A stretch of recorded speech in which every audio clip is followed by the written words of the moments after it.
Hey guys, what's up? It's Patrick here, and today I'm bringing you guys episode 2 of my Let's Play Clash of Clans series.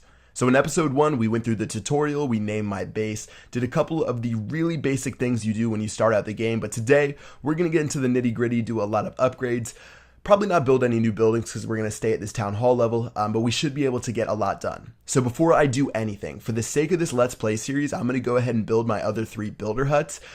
Like I said in the last video, builder huts pretty much the most important building in the game because they allow you to upgrade stuff as well as build new buildings, but they do cost gems, which is the premium currency. So you do have to spend money to get these, but you actually can earn them through achievements which you unlock, or which certain ones you'll be able to get later in the game. So personally, I mean, if you're like Town Hall 4, Town Hall 5 right now and you think you love Clash of Clans and you're going to play it for a while, they're definitely a great investment, but you can also just save up your gems and use those to get your new huts. As far as for you people wondering what I'm going to do with gems in this series, the only thing I'm going to spend gems on is going to be on the builder hut, which I'm doing right now, as well as speeding up my troops. So it might take a long time for me to put videos together if I'm not gemming my troops to speed them up a little bit. So I'll probably be doing that. But other than that, I'm not going to be spending it on resources, not going to be using it to finish upgrades, really just for the builder huts and the troops. And yeah, that should be it for now. Alright, so looking around our base and what else we want to do. In the early levels, it really isn't that important what you upgrade. You just want to make sure your builders are busy. Pretty much the only thing you don't want to upgrade right away is your town hall. And I'll explain it later. It's pretty complicated, especially if you're a new player, but just because the town hall seems like a really cool building where if you upgrade it, you're going to unlock a bunch of new stuff, it actually sets you back later in the game. That's the best way I can put it without you guys getting all messed up because we've really only done like 3 battles in this series. But I'm just going to go ahead and put all of my builders to work right now, and that's really going to help me out. So I have my collectors being done. I'm also doing the barracks and one of my cannons. I guess if I had to say what I prefer upgrading the build in the beginning, I really like doing my collectors and my storages. Collectors actually get a really nice boost in the very beginning, and storages are also really important, but we'll do those in just a second. All right, so looking at this first base, I'm going to attack this base just to show you, it's an example of a base you don't want to attack when you're a lower level. So you're going to see that building right there, and that is called a mortar. So the mortar, even though it scales off a little bit later in the game when you get a bunch of high level hit point troops, in the very beginning it is devastating. So I'm just going to drop a couple of barbarians so you guys can see what it does. It does splash damage to multiple targets at the same time, and you can see right there it did half damage to my barbarians. And if you guys are attacking bases, chances are in the very beginning your barbarians are going to group together when you're attacking like the cannons and the archer towers. So I generally skip bases with mortars until I'm like Town Hall 3 or Town Hall 4 unless the mortar is out of range, because they can do a lot of damage against your barbarians. And don't even get me started with archers because they take out archers almost in one shot if they are upgraded. Okay, so looking at this base right here, this is a great example of a base I want to attack. So I can see all of the defenses. The defenses aren't huddled inside of the base. So I don't have the cannons behind like the storages or the collectors or something like that. They're completely on the outside. So the very first army composition you're going to use when you start the game is going to be 20 barbarians because they're the most powerful troop. You really don't need archers in the beginning because no one has walls. But I'm just going to go ahead and split my troops into thirds and drop those on the defenses. So I think I mentioned it in the last video. You only need about 6 barbarians to take care of these level 1 defenses. So I dropped about 6 or 7 on each of those. And I was able to take those out. And now that I focus the defenses, I'll just have to wait for my barbarians to run around the base. And after they run around the base and take it out, I'll actually get all of the resources. So there are certain bases where you're going to want to do what I did here, take care of the defenses first and then get the resources. But I'm going to show you an example of a raid later in this Let's Play where I'm just going to go for the resources and I'm not going to look at the defenses. So a pretty common misconception people have in the very beginning of Clash of Clans is that trophies are like the end all be all. I'm going to get 32 trophies for raiding this base, but that means absolutely nothing.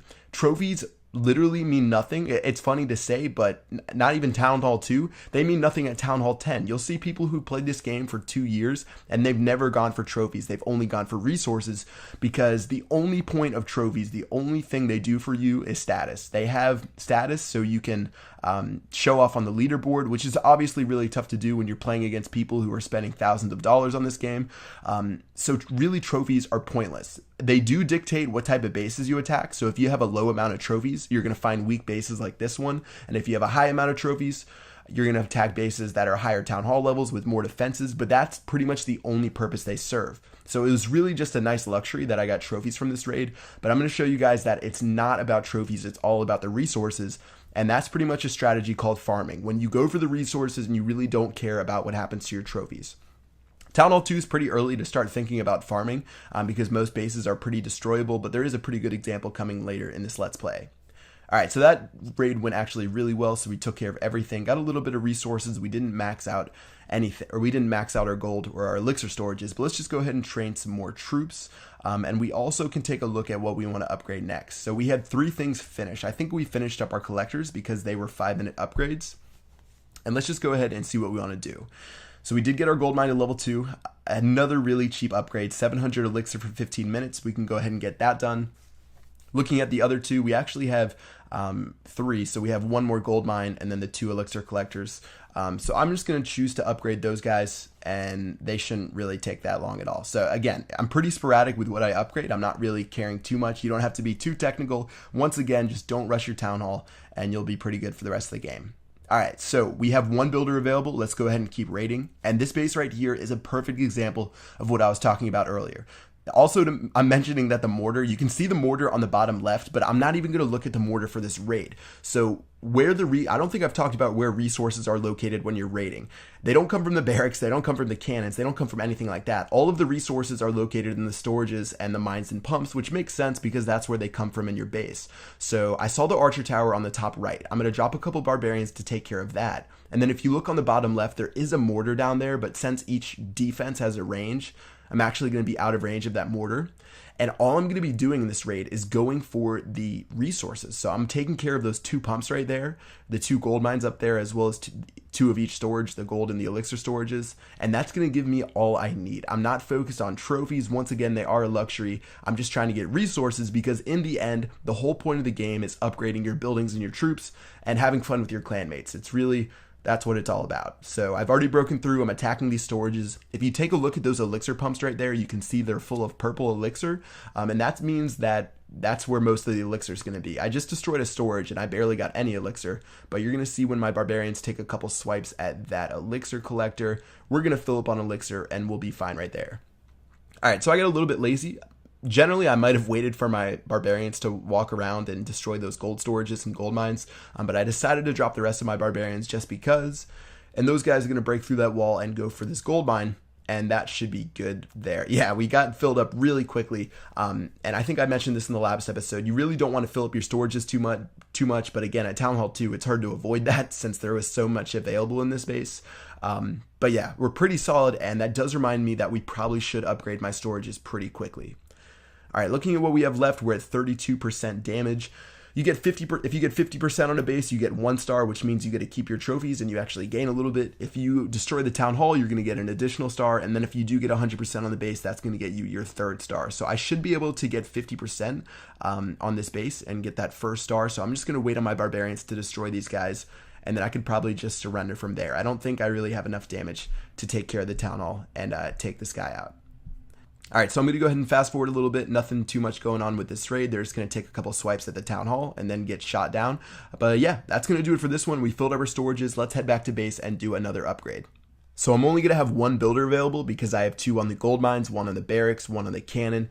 But let's go ahead and see what we want to focus next. We did get the gold grab achievement, which is going to give us 5 gems for getting 20,000 gold. But I want to take a look at the town hall. So ours is level 2, and like I talked about earlier, when you upgrade it, you unlock a bunch of new buildings. So we're going to get another army camp. We're going to get the laboratory, which lets us upgrade our troops, as well as we're going to get that mortar that I talked about earlier. So it's pretty important to upgrade this town hall to town hall 3. You can sort of speed your way through the early Town Hall levels, so like from Town Hall 2 to Town Hall 5, but from then on, you really want to slow down and do all the upgrades you can for each Town Hall level. But I'm going to take it slow. I have been doing a lot of upgrades around my base, and I'm going to need to do this gold storage because I actually can't hold enough gold to do that 4,000 gold upgrade. So I'm going to upgrade that first. It's going to be a 30-minute upgrade, and since we do have a little bit of time left, I'm going to go ahead and finish another single-player map level. So Goblin Gauntlet, again, another really easy one. I'm just going to drop a couple barbarians on each side. Going to drop 6 on that cannon, 6 on this cannon.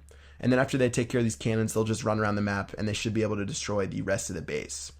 So yeah, that's pretty much the strategy in the very beginning. I really don't like using archers until you see a lot of bases with walls, but in general, the barbarians are extremely powerful, especially at level 1 compared to all the other troops, mainly the archer and the goblin.